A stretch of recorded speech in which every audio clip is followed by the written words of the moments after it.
ठीक है। 1935 का भारत शासन अधिनियम, ठीक है, सबसे ज्यादा इंपॉर्टेंट है ये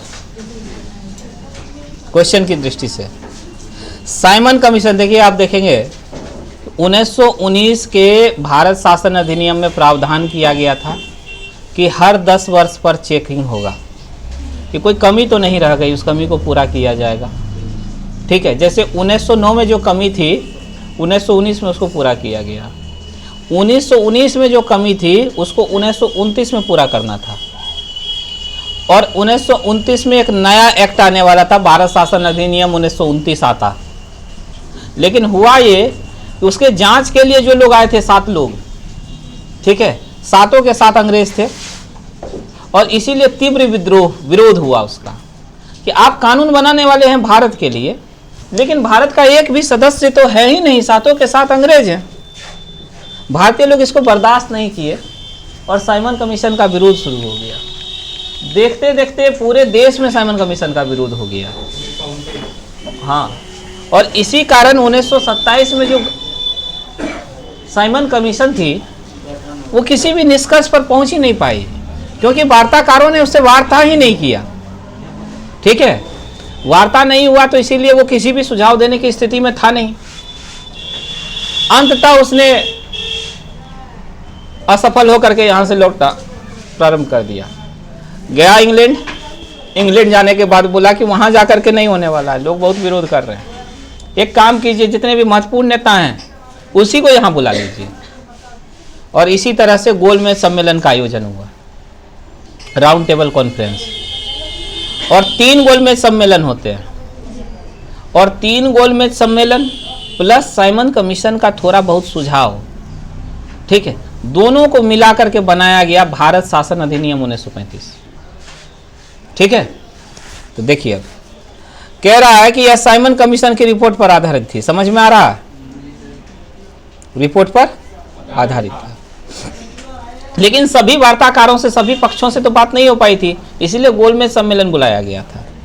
1935 ईस्वी का अधिनियम में 321 अनुच्छेद। अच्छा सुनिए एक बात और, 1909 में मार्ले मिंटो सुधार आया, मुसलमानों को पृथक निर्वाचन पद्धति मिला। 1919 में सिखों को मिला, ईसाइयों को मिला, एंग्लो इंडियन को मिला, यूरोपियंस को मिला ना 1919 में। तो इससे ये बात क्लियर हो गई। बात बाकी सामान्य वर्ग में आते थे, अंबेडकर को लगा कि भाई सिखों को मिल गया, मुसलमानों को मिल गया, ईसाइयों को मिल गया, यूरोपियंस को मिल गया, एंग्लो इंडियंस को मिल गया, दलितों को भी मिलना चाहिए, क्योंकि हम सामान्य नहीं हैं। ठीक है, तो जब गोलमेज सम्मेलन होता है तो उसमें अंबेडकर भी जाते हैं इसी आशा के साथ। ठीक है, अब देखिए 1935 का जो अधिनियम है इसमें 321 अनुच्छेद और 10 अनुसूचियां। अभी जो वर्तमान हमारा संविधान है उसमें 250 आर्टिकल अकेले कहां से लिया गया है? 1935 से। और अंबेडकर का स्टेटमेंट भी है कि हमने अधिकांश आर्टिकल कहां से लिए हैं? भारत शासन अधिनियम 1935 से। और इसके लिए हमको बिल्कुल भी शर्मिंदगी नहीं है। आप क्या सोच रहे थे कि भारत के लिए जब संविधान बनेगा एकदम नया बनेगा? कुछ चीजें जो अच्छी है भले पुरानी है यथावत रहेगी। ठीक है, तो 250 आर्टिकल संविधान में भारत शासन अधिनियम से ही लेकर के रख दिए गए हैं। ठीक है, आगे देखिए 10 अनुसूची है, 321 अनुच्छेद है, याद रखेंगे। आगे देखिए अखिल भारतीय संघ का कंसेप्ट आया पहली बार। क्यों आ रहा अखिल भारतीय संघ का कंसेप्ट? क्योंकि डोमिनियन स्टेट बनाने की बात हो रही थी। किसको? भारत को। तो डोमिनियन स्टेट बनेंगे तो पहले अखिल भारतीय संघ तो बन जाइए आप। इसीलिए यहां पर किसकी चर्चा है? अखिल भारतीय संघ। ठीक है, तो पहली बार अखिल भारतीय संघ की बात आई है। इसमें 11 ब्रिटिश प्रांत थे, 6 चीफ कमिश्नर के क्षेत्र यानी कि यूटी केंद्र शासित प्रदेश, और उन देशी रियासतों से मिलकर बनना था जो स्वेच्छा से इस संघ में सम्मिलित हो। नहीं है इंपॉर्टेंट, ऐसे ही याद रखिए आप। ठीक है, प्रांतों के लिए संघ में सम्मिलित होना अनिवार्य था कि जितने भी प्रांत हैं वो इस अखिल भारतीय संघ में शामिल हो। किंतु देशी रियासतों के लिए ऐच्छिक था, होना चाहते हैं अथवा नहीं होना चाहते हैं।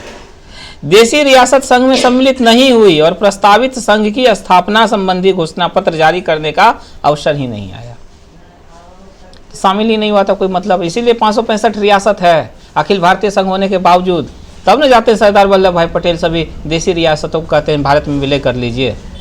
उसमें बदमाशी करता है जम्मू कश्मीर, हैदराबाद और जूनागढ़। ठीक है, आगे चलिए। प्रांतीय स्वायत्ता देखिए, प्रांतीय स्वायत्ता शब्द का मतलब है स्वतंत्रता, स्वतंत्रता। ठीक है, तो प्रांत को अभी स्वायत्ता नहीं थी, तो कहेंगे नहीं थी। क्यों नहीं थी? क्योंकि वहां द्वैध शासन था। 1919 में याद है, अभी पढ़े हम लोग, प्रांतों में द्वैध शासन लागू कर दिया गया था। तो प्रांतीय स्वायत्ता दिया गया उसको कि द्वैध शासन नहीं होना चाहिए। ठीक है, इस अधिनियम के द्वारा प्रांतों में द्वैध शासन व्यवस्था को अंत, यही क्वेश्चन तो बार बार नचाता है आपको एग्जाम में। एक पूछेगा कि प्रांतों में द्वैध शासन की व्यवस्था लगाया गया किस अधिनियम में? 1919 में। अब प्रांतों में द्वैध शासन व्यवस्था का अंत किया गया किस अधिनियम में? 1935 का अधिनियम में। ठीक है, हाँ, लगाया गया, अंत किया गया। आगे देखिए, हाँ, केंद्र में द्वैध शासन की स्थापना देखिए। केंद्र में क्या किया गया? द्वैध शासन को बनाए रखा। आप 1919 के भारत शासन अधिनियम में देखे होंगे कि केंद्र में भी द्वैध शासन, प्रांत में भी द्वैध शासन, लेकिन यहां पर केंद्र में द्वैध शासन रहने दिया गया, प्रांतों के द्वैध शासन को समाप्त कर दिया गया। कहा गया इस अधिनियम में विधायी शक्तियों को केंद्र और प्रांतीय विधानमंडलों के बीच विभाजित किया गया। विधायी शक्ति का विभाजन हुआ, आज भी है ना। केंद्र सरकार की अपनी सूची है, उस पर सिर्फ भारत सरकार कानून बना सकती है, और हर राज्य की अपनी सूची है, उस पर वही राज्य सरकार सिर्फ कानून बना सकती है। ठीक है, चलिए, विभाजित किया गया। इसके तहत परिसंघ सूची, यही बना संघ सूची, प्रांतीय सूची, राज्य सूची बना यही, और समवर्ती सूची आज भी हमारे संविधान में है ना। परिसंघ सूची खत्म हो गया, यही तो संघ सूची है आज। तब आर्टिकल 246 में है ना ये सब, 7वीं अनुसूची आर्टिकल 246 के तहत। चलिए आगे देखिए, कहता है कि परिसंघ, संघ सूची पर कौन बनाएगा कानून? देखिए, विषयों पर संघ विधान मंडल यानी संसद को विधान बनाने की अनन्य शक्ति थी, यही बना सकता। आज भी देखिए संघ सूची पर कौन कानून कौन बनाता है? भारतीय संसद ही तो बनाती है। इस सूची में विदेशी कार्य, करेंसी और मुद्रा, नौसेना, वायुसेना, जनगणना जैसे विषय थे। आज भी देखिए जितने भी मसले हैं, जितने भी मुद्दे हैं, आज भी इस पर कानून बनाने का काम सिर्फ केंद्र सरकार करती है। ठीक है, आगे देखिए प्रांतीय सूची। आप जानते हैं वही सूची, ऐसी लिस्ट, सूची मतलब लिस्ट, तो विषयों का ऐसा लिस्ट है जिसपे कानून बनाने की शक्ति केवल राज्य की। तो कह रहा है विषयों पर प्रांतीय विधानमंडलों की अनन्य अधिकारिता थी, मतलब इस पर राज्य की जो विधानमंडल है वही कानून बना सकती थी। यानी इस सूची में वर्णित विषयों पर प्रांतीय विधानमंडल को कानून बनाने का अधिकार था। प्रांतीय सूची के कुछ विषय थे जैसे पुलिस। आज भी बताइए, राज्य की पुलिस होती है ना, बिहार सरकार की अपनी पुलिस होगी, यूपी की अपनी पुलिस होगी। प्रांतीय लोक सेवा आयोग जैसे बीपीएससी है, हर प्रांत का अपना होता है। ठीक है, और शिक्षा, यहां पर शिक्षा राज्य सूची का विषय था, लेकिन वर्तमान में समवर्ती सूची का विषय है, याद रखेंगे। अब समवर्ती सूची मतलब क्या है? मतलब ऐसे विषयों का लिस्टिंग, उस लिस्ट को देखिएगा तो उसमें ऐसे ऐसे विषय लिखे गए हैं जिस पर केंद्र सरकार भी कानून बना सकता है और राज्य सरकार भी, दोनों। तो समवर्ती सूची, तो इसमें प्रांतीय विधानमंडल भी कानून बना सकते हैं। समवर्ती सूची के कुछ विषय देखिए, दंड विधि और प्रक्रिया, सिविल प्रक्रिया, विवाह विच्छेद यानी तलाक, ये सब छोड़ दीजिए इसको। आगे देखिए, इसमें कुछ इंपॉर्टेंट खोजते हैं। अधीन रहते हुए किसी भी विधानमंडल की दूसरी शक्तियों का अतिक्रमण करने का अधिकार नहीं था। ठीक है, लेकिन वायसराय द्वारा आपात की घोषणा किए जाने पर परिसंघ विधानमंडल की प्रांतीय सूची के विषयों में विधान बनाने की शक्ति थी। आज भी है ना, अगर देश में आपातकाल लग जाए तो भारत सरकार बिहार के लिए भी कानून बनाएगा। ये नहीं कि बिहार विधानमंडल जाकर के कानून बनाएगा। हाँ, राष्ट्रपति शासन में तो होता ही है। राष्ट्रपति शासन छोड़ दीजिए, आपात लग जाए, इमरजेंसी लग जाए देश में, तो विधानसभा तो हमारी नहीं चलेगी, लेकिन वहाँ संसद चलेगी। ठीक है, और बिहार के लिए भी कानून उस स्थिति में जो राज्य सूची का विषय है उस पर भी कानून कौन बनाएगा? भारत सरकार। सामान्य रूप में राज्य सूची के विषय पर सिर्फ राज्य कानून बनाता है, लेकिन आपातकाल में क्या होता है, भारत सरकार बनाएगी। ठीक है, चलिए, 2 प्रांतीय विधानमंडलों का अनुमोदन करके परिसंघ विधानमंडल प्रांतीय विधानमंडल के विषय में बना सकती है। आगे देखिए, समवर्ती सूची के विषयों पर छोड़ दीजिए। इस अधिनियम में अवशिष्ट विधायी शक्ति वायसराय के पास थी। आज भी अवशिष्ट शक्ति केंद्र सरकार के पास होती है ना, राष्ट्रपति के पास, तो बस वही चीज है। तो आप देख रहे हैं भारत शासन अधिनियम में लगभग वही चीजें हैं जो आज भी हमारे संविधान में है। ठीक है, आगे देखिए, अब थोड़ा सा समझिएगा इसमें, रुकिए, थोड़ा सा हम समझाना चाह रहे हैं एक चीज।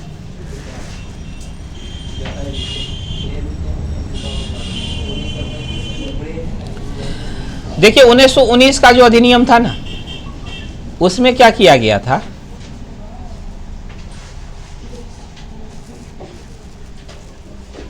केंद्र में द्वैत शासन था,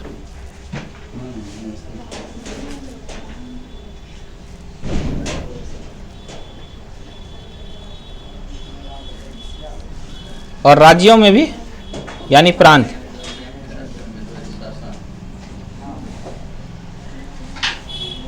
द्वैत शासन।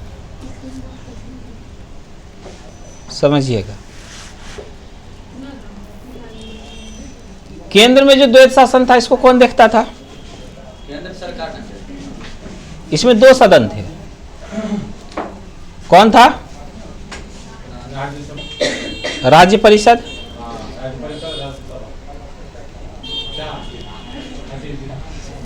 और केंद्रीय विधान परिषद।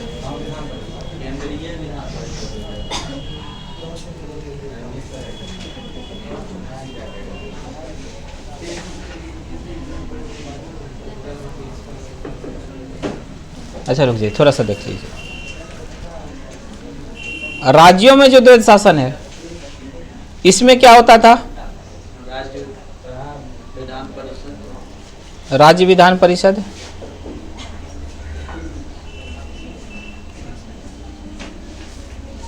प्लस इधर कौन था, गवर्नर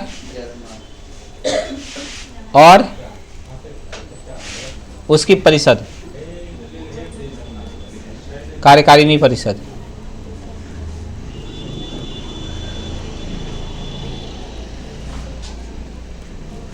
यही चीज था। तो दोनों जगह देख रहे हैं द्वैत शासन है, यहां भी और यहां भी। राज्य विधान परिषद, इसको हस्तांतरित विषय दिया गया था, हल्का वाला, कानून बनाने के लिए। इसको जो है आरक्षित विषय मिला था, सब महत्वपूर्ण। यही था 1919 का अधिनियम में। अब क्या किया जा रहा है, 1919 का अधिनियम में राज्यों में द्वैत शासन समाप्त किया जा रहा है इसको। ठीक है, अब सिर्फ केंद्र में रहेगा, इधर नहीं रहेगा। ठीक है, चलिए 1935 का अधिनियम के बारे में नेहरू और अंबेडकर। देखिए यहाँ स्टेटमेंट को पूछ लिया जाता है। उक्ति मतलब क्या, स्टेटमेंट। कहता है कि गुलामी का अधिकार पत्र है, किसको, 1935 के अधिनियम को, कि गुलामी का अधिकार पत्र है, लाइसेंस है गुलामी का, कि हम हमेशा क्या रहेंगे, गुलाम रहेंगे। ठीक है, और क्या कहा, एक कार जिसमें ब्रेक तो है पर इंजन नहीं। ये बार बार ये स्टेटमेंट पूछा जाता है, किन का है। ठीक है, अगला देखिए, अंबेडकर का विचार भिन्न है। अंबेडकर क्या कहते हैं, मुझे इस आरोप के संबंध में कोई क्षमा नहीं मांगनी, एकदम ये। ठीक है, कि संविधान के प्रारूप में गवर्नमेंट ऑफ इंडिया एक्ट 1935 के बड़े भाग को पुनः उत्पादित, यानी फिर से जगह दे दिया गया है। ठीक है, तो 1935 के लेकर के नेहरू जी का अलग दृष्टिकोण है और अंबेडकर का अलग दृष्टिकोण है। ठीक, पूछा जाता है ये वाला कि 1935 के शासन अधिनियम को किसने, एक कार जिसमें ब्रेक तो है पर इंजन नहीं। ठीक है, चलिए इसमें देखिए,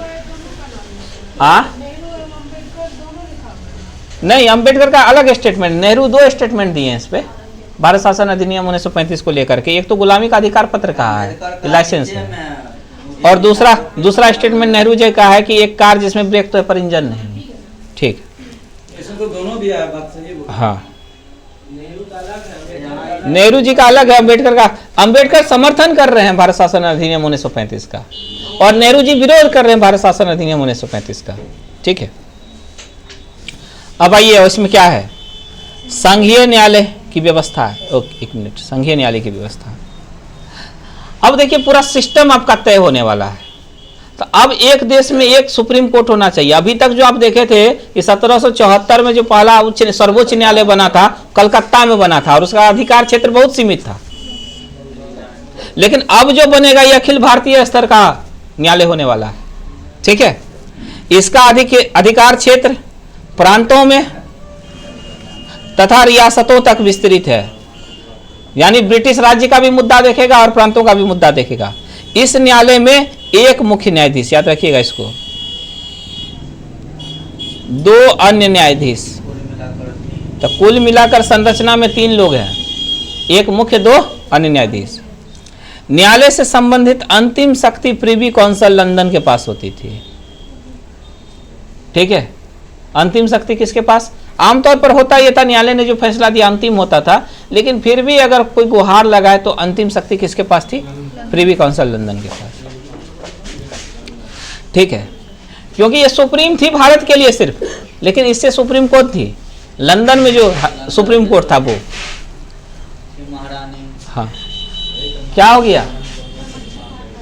अभी तक पेट नहीं भरा है मच्छर सबका, बताइए। खून का कमी हो गया आप लोग को, नहीं तो एक बार में आता मच्छर, खून पी के जाता, दोबारा नहीं आता। अच्छा, कल जो है कल व्यवस्था कर देंगे।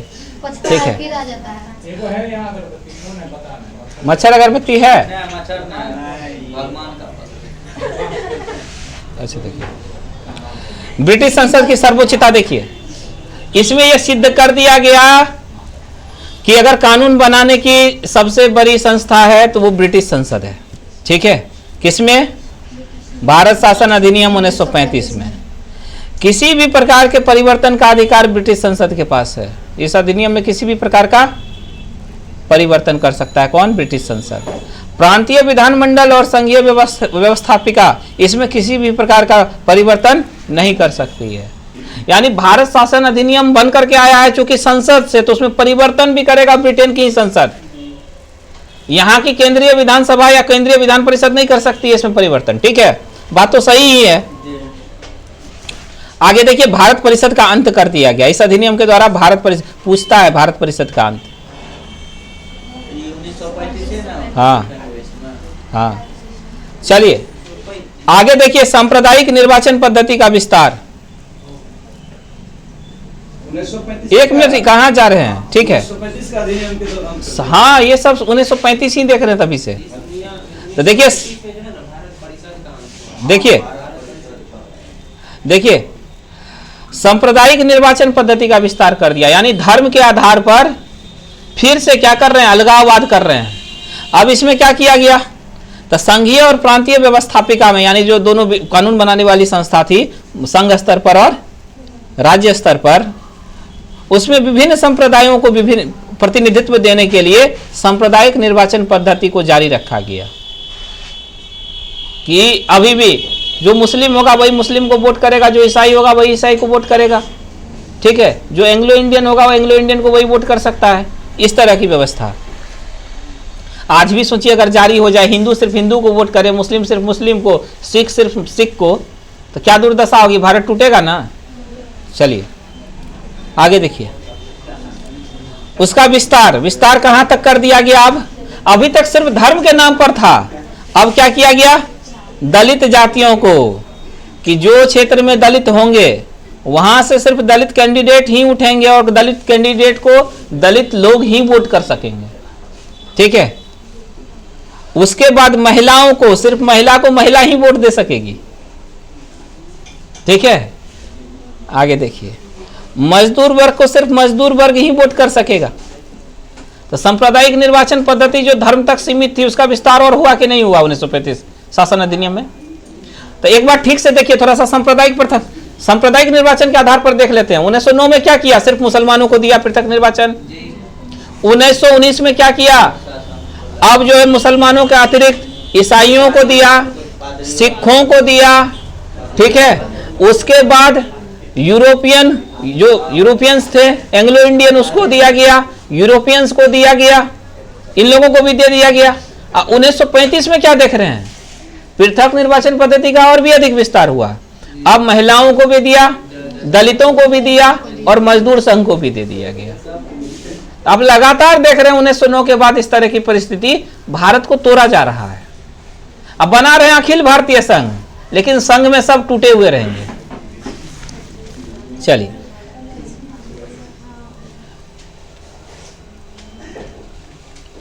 अभी देखिए, ये क्वेश्चन पूछा जाता है।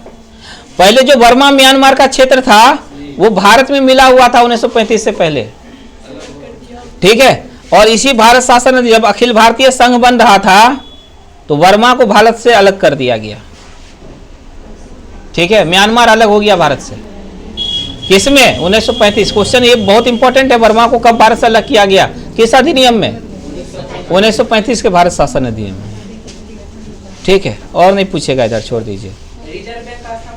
इसी में आगे देखिए, इसके अंतर्गत देश की मुद्रा और साख पर नियंत्रण के लिए भारतीय रिजर्व बैंक की स्थापना का प्रावधान, ये जो आप आरबीआई देख रहे हैं आज, रिजर्व बैंक ऑफ इंडिया, ये भी 1935 के भारत शासन अधिनियम से आया। कब गठित हुआ, 1934 का एक्ट था, हाँ, 1935 में इसका गठन हुआ, शाही आयोग। 1935 का जो भारत शासन अधिनियम है उसी के तहत 1 अप्रैल 1935 को आरबीआई की स्थापना हो गई। 1934 का एक्ट है ना, 1934 का एक्ट है, लेकिन वो बैंकिंग को लेकर के हुआ था कि एक बैंक होना चाहिए, लेकिन वो बैंक किस प्रकार का होना चाहिए, भारत शासन अधिनियम 1935 में है, ठीक है। आगे चलिए, इसने मताधिकार का विस्तार किया। अब धीरे धीरे और भी लोग वोट कर सकते हैं, ठीक है। लगभग 10% जनसंख्या को वोट देने का अधिकार सिर्फ मिला था इस वक्त, सिर्फ भारत के 10% लोग ही वोट कर सकते थे, ठीक है। ये क्वेश्चन भी इंपॉर्टेंट है। अब देखिए, अब ये खत्म हो गया भारत शासन अधिनियम। अब अंतिम में आइए 1947 का भारतीय स्वतंत्रता अधिनियम, भारत को आजाद करा देते हैं अब, ठीक है। ब्रिटिश संसद में 4 जुलाई 1947 को, यही 4 जुलाई है, देखिए दिन एकदम जानबूझ करके लिया गया। 4 जुलाई कब अमेरिका आजाद हुआ था, ठीक है, 1776, 4 जुलाई 1776 को। वही 4 जुलाई का डेट यहां ले लिया है। सरकार में कौन सी पार्टी है इस वक्त, लेबर पार्टी की कंजर्वेटिव पार्टी, लेबर पार्टी है, क्योंकि लेबर पार्टी ही भारत के हित के बारे में सोचती है कि भारत का भलाई किस में है। तो लेबर पार्टी की सरकार है और प्रधानमंत्री कौन है, एटली, ठीक है। एटली जो है वो प्रधानमंत्री हैं। इन्हीं के समय में ये ऐतिहासिक एक्ट बनने वाला है, कौन सा भारतीय स्वतंत्रता अधिनियम 1947। तो देखिए कितने लंबे समय से इंतजार था कि संसद में कभी ये बिल आए। 4 जुलाई 1947 को भारतीय स्वतंत्रता अधिनियम कि भारत को आजाद कर दिया जाए, इस तरह का प्रस्ताव पेश किया गया, ठीक है। 18 जुलाई को 14 दिन लगा और स्वीकृत हो गया। कंजर्वेटिव पार्टी के सीना पर सांप लौट रहा था, भारत आजाद नहीं होना चाहिए, सबको आजाद कर देंगे, भारत आजाद नहीं होगा। अमेरिका का लगातार दबाव बनता जा रहा था, दुनिया के अलग अलग देशों का दबाव बनता जा रहा था कि भारत को आजाद कर दो अब, ठीक है। लेकिन कंजर्वेटिव पार्टी का कहना था सबको आजाद कर देंगे, भारत आजाद नहीं करेंगे, ठीक है। लेकिन एटली की सरकार थी और विपक्ष में थी कौन, कंजर्वेटिव सरकार, इसीलिए ये प्रस्ताव स्वीकृत हो गया। 14 दिन बहस हुआ इसमें। इस अधिनियम, ठीक है, में 20 धाराएं थी, नहीं पूछेगा। इस अधिनियम के प्रमुख प्रावधान क्या थे, तो इसमें कहा गया 2 डोमिनियन अधिराज्यों की स्थापना, 2 अधिराज्य, एक अधिराज्य नहीं, क्योंकि भारत विभाजन का भी काम चल रहा था। मुस्लिम लीग स्वतंत्रता के लिए थोड़े फाइट की है, विभाजन के लिए फाइट की है, पाकिस्तान के लिए। तो 2 अधिराज्यों की स्थापना। देखिए एक बात है, मुस्लिम लीग भारत के नेताओं के दम पर भारत को स्वतंत्रता मिली और फायदा उठाया भारतीय लोगों से लड़ करके। ये वो नहीं होता है कि 2 बड़ी शक्ति आपस में लड़ रही है, उसमें से जो एक जीत गई उससे लड़ करके अपना हिस्सा ले लेना, ये लुटेरा का काम था मुस्लिम लीग वाला। ठीक है, 15 अगस्त 1947 को भारत और पाकिस्तान नामक 2 अधिराज्य बने थे और कह दिया गया जितने भी देसी रियासत थे, क्योंकि अखिल भारतीय संघ कब बना? 1935 में। देसी रियासतों को क्या कहा गया था? आप चाहें तो शामिल हो, चाहें तो शामिल ना हो। तो अखिल भारतीय संघ में एक भी देसी रियासत शामिल नहीं हुआ था। अब देख रहे हैं यहां पर कह दिया गया अब 2 डोमिनियन स्टेट बन रहे हैं, 2 अधिराज्य बन रहे हैं। एक का नाम भारत होगा, दूसरा का नाम पाकिस्तान होगा। देसी रियासतों को कहा या तो आप पाकिस्तान में शामिल हो जाइए या हिंदुस्तान में शामिल हो जाइए, स्वतंत्र रहने की व्यवस्था नहीं है, तीसरा विकल्प नहीं है। तो देसी रजवाड़ों का राज्य जा रहा था। अब वो ये सोच रहे थे, बार्गेनिंग कर रहे थे, फायदा किधर है हमको जाने में, भारत के साथ जाने में फायदा है कि पाकिस्तान? पाकिस्तान जाना नहीं चाहते थे, जो भी हिंदू रियासत था वो पाकिस्तान नहीं जाना चाहता था, लेकिन उसको भय था नेहरू जी का, ये आएगा समाजवाद लाएगा, जमींदारी जाएगी, समानता हो जाएगा, इतना धन पूंजी पर मतलब इतना जो हमारा पुश्त ने मेहनत किया सब खत्म हो जाएगा, हमारा राज्य चला जाएगा। भारत में इच्छा तो थी शामिल होने की, लेकिन भय था, नहीं चाहते थे नेहरू जैसे लोग प्रधानमंत्री बन जाए। हुआ तो यही आखिर। ठीक है, खैर जो भी हो, इसीलिए वल्लभ भाई पटेल को भेजा गया, क्योंकि जमींदारों का विश्वास नेहरू जी पर नहीं था, क्योंकि विश्वास हमेशा तोड़ रहे थे। लखनऊ अधिवेशन में याद रखे, पहला किसान अधिवेशन हुआ था लखनऊ में, और वहां पर अध्यक्ष बन गए कौन? जवाहरलाल नेहरू। अपने भाषण में कैमरा एक ही लक्ष्य है, अंग्रेजों से तो आजाद कराना ही है, जमींदारों को मिटाना है। तो इस चीज से तो चिढ़े हुए थे जमींदार और देसी रियासत, तो वो नहीं चाहते थे। इसीलिए वो जानते थे नेहरू जी भी, अगर वो जाएंगे रियासतों के पास तो कोई एक रियासत तैयार नहीं होगा नेहरू जी के भारत में शामिल होने का। इसलिए भेजा गया वल्लभ भाई पटेल। ऐसे भी गृह मंत्री हैं भाई। 2 सितंबर 1946 को जो मंत्रिमंडल बनकर के तैयार हुई है, उसमें गृह मंत्री की भूमिका में कौन है? हाँ, किधर से लाला लाजपत राय आया अभी? चलिए, वल्लभ भाई पटेल। तो वल्लभ भाई पटेल खुद भी जमींदार थे और राइट विंग के लोग थे, दक्षिणपंथी थे। इसीलिए जमींदारों को विश्वास था, नहीं ये हमारे लोग हैं, इनके कहे हुए पर हमको विश्वास है। तो चलिए, ये भी बहुत बड़ी बात है। ऐसे भी लोग इसलिए कह रहे हैं दोनों धाराओं का होना जरूरी है। तो ये क्या किए, गए और सबको कहे अरे विश्वास रखिए हम हैं, आप टेंशन कर रहे, नेहरू जी के लिए मत डरिए, वो ऐसा कुछ नहीं करेंगे, आप आइए भारत में शामिल हो जाइए, तो ये लीजिए विलय पत्र, इस पे साइन कीजिए। तो पटेल जी का चेहरा देख करके 565 रियासतों ने साइन कर दिया। बाद में जो होने का था तो वो हुआ ही उन लोगों के साथ। ठीक है, खैर आगे चलिए।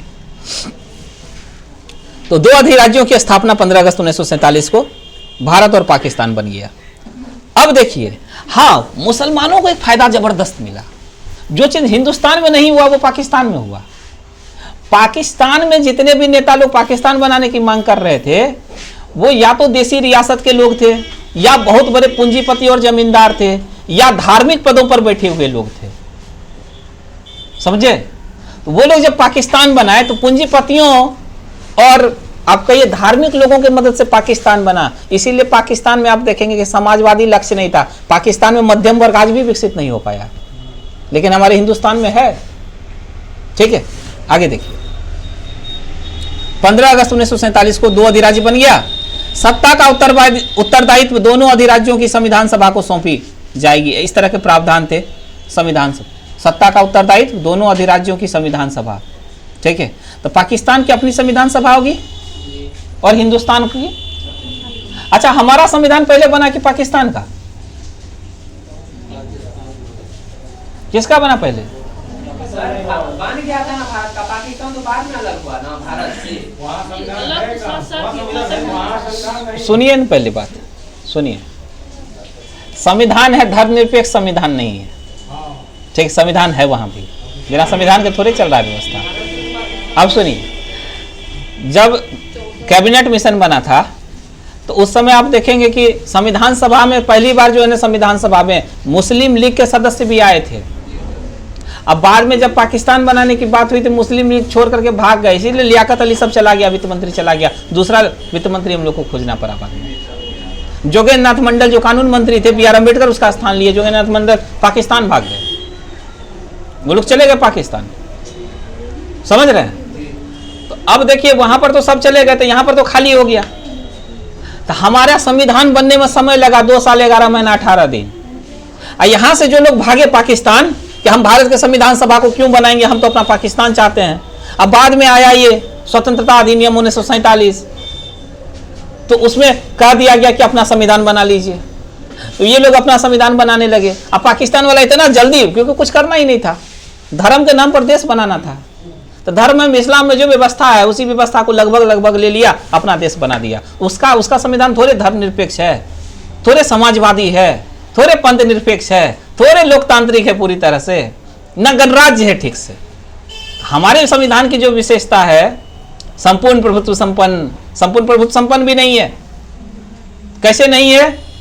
क्योंकि पाकिस्तान का निर्णय कौन लेता है? अमेरिका, आजकल चाइना के प्रभाव में। भारत संपूर्ण प्रभुत्व संपन्न है, आज भी समाजवादी है, पंथ निरपेक्ष है, लोकतांत्रिक है और गणराज्य भी, सब कुछ है यहाँ। वहां ऐसा कुछ भी नहीं है। बनाया हमसे पहले वही, शुरू किया लेट से, अब बना लिया पहले। तो उसको बनाने में था ही क्या, बढ़िया चीज बनने में समय लगता है ना।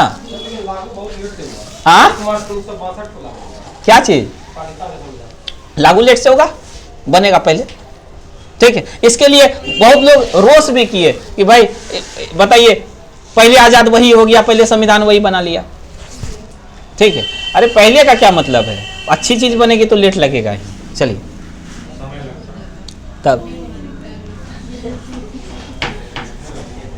चलिए संविधान सभा को सौंपी जाएगी। भारत और पाकिस्तान दोनों अधिराज्यों में एक गवर्नर जनरल होंगे। देखिए एक गवर्नर जनरल, पाकिस्तान में भी और भारत में। सुनिएगा, अभी ये सब डोमिनियन स्टेट है, जब तक अंग्रेज छोड़ के नहीं चले जाएंगे तब तक भारत भी और पाकिस्तान भी क्या है, डोमिनियन स्टेट। और उसका मालिक कौन है? अभी ब्रिटेन। जब तक पूरी तरह से हस्तांतरण नहीं हो जाएगा सत्ता का, तब तक डोमिनियन स्टेट के रूप में बिहेव करेगा कौन? इंडिया और पाकिस्तान, ठीक है। जिनकी नियुक्ति उनके मंत्रिमंडल के सलाह से की जाएगी। तो गवर्नर जनरल की नियुक्ति कैसे होगी? मंत्रिमंडल की सलाह से। तो देखिए हमारा वाला जो मंत्रिमंडल है उसने लॉर्ड माउंटबेटन को चुन लिया कि आप ही बनिए ना, पर विश्वास है हमको। ये भारत की बहुत बड़ी चाल है। पाकिस्तान ने अपने लोगों को चुना, ठीक है, और हम लोगों ने अंग्रेज को चुना। क्यों? क्योंकि अभी खेल बाकी था। अभी अंग्रेज को अगर हम उपेक्षित कर देते तो अंग्रेज से मिलने वाले लाभ को हासिल नहीं कर पाते। हम लोगों ने अंग्रेज को ही बना करके रखा उस पद पर। हमको आप पे भरोसा है, इतने दिन रहे, थोड़े दिन और रहिए। और उससे क्या किए? यही कारण था कि माउंटबेटन का झुकाव अगर आप देखिएगा पाकिस्तान की तरफ नहीं है, भारत की तरफ है, ठीक है। अच्छा, इसके बाद देखिए संविधान सभा का विधान और क्या कहा गया कि जब तक भारत का अपना संविधान नहीं बन जाता है तब तक संविधान सभा ही विधानमंडल के रूप में कार्य करेगी। यह प्रावधान किया गया कि संविधान सभा तब तक के लिए क्या होगा? विधानसभा। अगर देश को किसी कानून की जरूरत हो भारत को, तब तक कौन बनाएगा? संविधान सभा ही कानून बनाएगा तब तक, ठीक है। चलिए, जब तक संविधान सभा संविधान का निर्माण नहीं कर लेती तब तक वे विधानमंडल के रूप में कार्य करती रहेंगी। भारत मंत्री के पद को समाप्त कर दिए जाएंगे। अब इसका क्या काम है? भारत सचिव का कोई काम है भारत मंत्री का? नहीं। चलिए, 1935 के भारतीय शासन अधिनियम द्वारा शासन जब तक संविधान सभा द्वारा नया संविधान बनकर तैयार नहीं किया जाता है तब तक उस समय 1935 के भारत शासन अधिनियम द्वारा ही शासन होगा, कह दिया गया। क्योंकि यह बहुत बड़ा प्रश्न था कि भाई संविधान बनने में तो लेट है, तब तक क्या करेंगे? किस कानून से तब तक देश चलेगा? तो कहा गया तब तक भारत शासन अधिनियम 1935 से देश चलता रहेगा जब तक भारत अपना संविधान मुकम्मल ना कर ले, ठीक है। आगे देखिए, तो 1935 के भारत शासन अधिनियम द्वारा ही शासन रहेगा। देशी रियासतों पर ब्रिटेन की सर्वोपरिता का अंत कर दिया गया। तो देशी रियासत अब स्वतंत्र हो गए अपने डिसीजन लेने के लिए, अब ब्रिटेन के अधीन नहीं होंगे, तो नहीं पूछा जाएगा। ये सब तो सामान्य बात है, कॉमन है। भारत या पाकिस्तान किसी भी अधिराज्य में सम्मिलित होने और उसकी भावी संबंधों का निश्चय करने की स्वतंत्रता प्रदान की गई। ठीक है। इस अधिनियम के अधीन भारत डोमिनियन को सिंध, बलूचिस्तान, पश्चिमी पंजाब, पूर्वी बंगाल, पश्चिमोत्तर सीमा प्रांत और असम का सिलहट जिला, इनको छोड़ करके भारत का शेष राज्य क्षेत्र मिल गया। किसको? भारत को। सारे देशी रियासत के राजा भारत में शामिल हो गए, बस इन क्षेत्रों को छोड़कर। ये क्षेत्र चले गए कहाँ? पूर्वी पाकिस्तान का हिस्सा बन गए या पश्चिमी पाकिस्तान का हिस्सा बन गए। ठीक है। सिलहट जिले ने भारतीय स्वतंत्रता अधिनियम 1947 ईस्वी के प्रवृत्त होने के पूर्व जनमत संग्रह करा लिया था, और जनमत संग्रह में क्या हुआ? पाकिस्तान के पक्ष में मत आया था, इसलिए पाकिस्तान चले गए ये। हाँ, असम का एक जिला है। तो इस तरह से सबसे बड़ा, सबसे कठिन चैप्टर, सबसे उलझाऊ चैप्टर आप लोग पूरी तरह से समझे हैं कि नहीं समझे हैं? ठीक है। हाँ, एक दो बार पढ़ लीजिएगा। अच्छा, अब हम लोग कल से जो है ना क्लास फास्ट हो जाएगा। आप लोग को भी आज़ाद करते हैं। अच्छा ठीक है, जाइए, आज़ाद कर दिए आज।